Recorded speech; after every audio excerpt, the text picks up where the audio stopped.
Hola a todos, mi nombre es María Díaz, soy médico de familia y trabajo en estrategia de cuidados y os voy a acompañar un poquito en esta presentación del curso de atención integrada a pacientes con enfermedades crónicas, en las que os voy a hablar un poquito de los datos asistenciales para poneros en contexto y para ver un poco de dónde sacamos los datos para plantear intervenciones que puedan resultar más eficientes. Empezando por el análisis demográfico, pues tenemos una realidad que es un envejecimiento progresivo de la población que se está dando en los últimos años y que además es la tendencia que vamos a tener a partir de ahora, y asociado a ese envejecimiento pues hay un aumento de las enfermedades crónicas. Pero además, cuando analizamos demográficamente la enfermedad crónica y la población, vemos que también hay otros factores que nos llaman la atención, como es la brecha de género, ¿no? Las mujeres tienen mayor esperanza de vida que los hombres, y las diferencias territoriales que se dan un poco, que nos hacen pensar que hay otros factores independientes del envejecimiento e independientes de la enfermedad como tal, que pueden estar influyendo en que las personas enfermen y en que, en el caso de que enfermen, pues añadan a esa enfermedad criterios de complejidad. Pasando un poco al análisis epidemiológico, os voy a exponer de dónde sacamos los datos para que luego podamos plantear intervenciones eficientes, como os decía anteriormente. Los datos, los sacamos de la Base Poblacional de Salud, que es un sistema de información sanitaria que recoge los datos clínicos y de uso de recursos sanitarios de todos los individuos que tenemos en nuestra base de datos, en nuestra BDU. ¿De dónde se nutre la Base Poblacional de Salud? Del juicio clínico que nosotros marcamos en la historia de salud digital cuando atendemos a una persona. Esos juicios clínicos pueden estar registrados en una hoja de seguimiento de consulta de atención primaria, en una consulta externa hospitalaria, en servicios de urgencias, de atención primaria y hospitalaria también, y de las altas hospitalarias. De todos esos códigos CIE que nosotros introducimos, pues identificamos aquellos problemas de salud por los que la población consulta o las personas consultan. Luego aplicamos a todos esos datos los criterios de cronicidad. La cronicidad puede ser transitoria o permanente, pero de cualquier manera son patologías que permanecen con nosotros al menos durante 12 meses, aunque no estén con nosotros a lo largo de toda la vida. Una vez que introducimos este factor, pues nos salen todas estas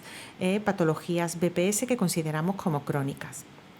Además, para trabajar un poco mejor con ellas, las clasificamos en aquellas que suponen un factor de riesgo, que pueden ser un factor de riesgo biológico o bien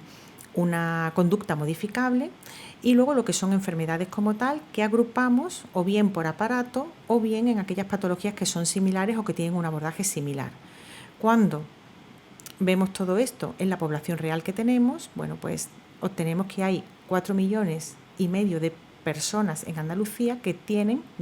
personas distintas que tienen alguna patología o algún factor de riesgo relacionado con la cronicidad. Pero es que además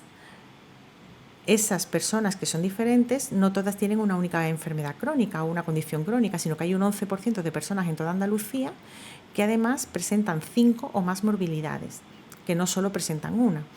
Entonces, todo esto añade complejidad también a la hora de establecer intervenciones para el abordaje de estas personas.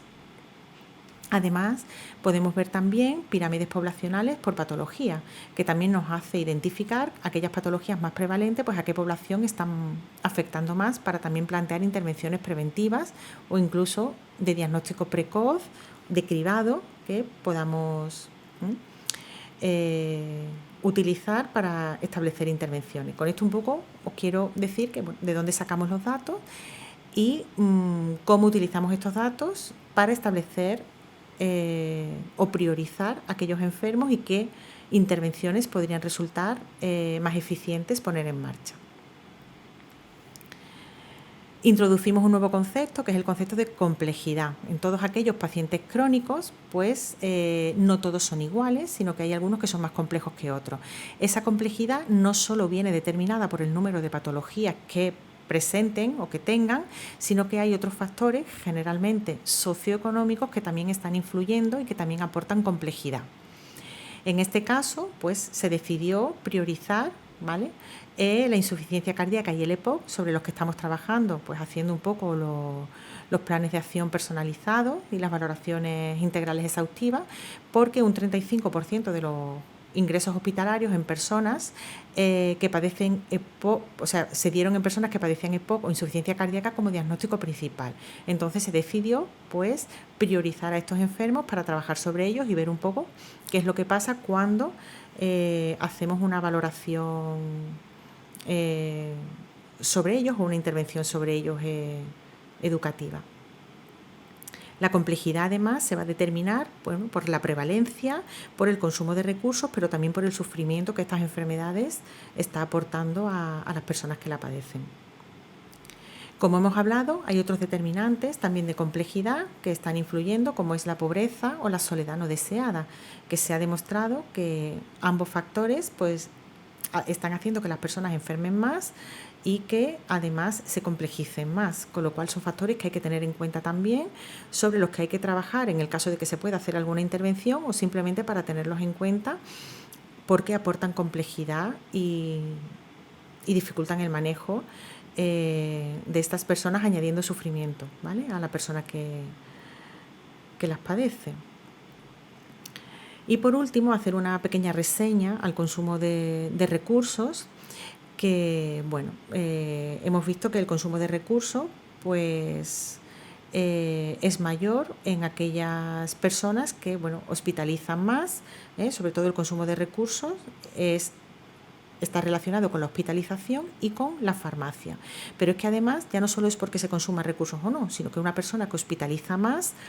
pues también tiene más complejidad, y una persona que consume más fármacos, como aquellas personas que están polimedicadas, pues también tienen o son personas más complejas, no solo por el consumo de recursos en sí, sino por el sufrimiento que aporta y la complejidad que aporta a estas personas el hecho de hospitalizar más, de visitar más urgencias o de consumir más fármacos. Entonces son factores también sobre los que habría que trabajar. Y bueno, como conclusiones un poco, pues las que hemos visto, ¿no? Hay un aumento progresivo de envejecimiento de la población y con ello aumenta también la prevalencia de enfermedades crónicas.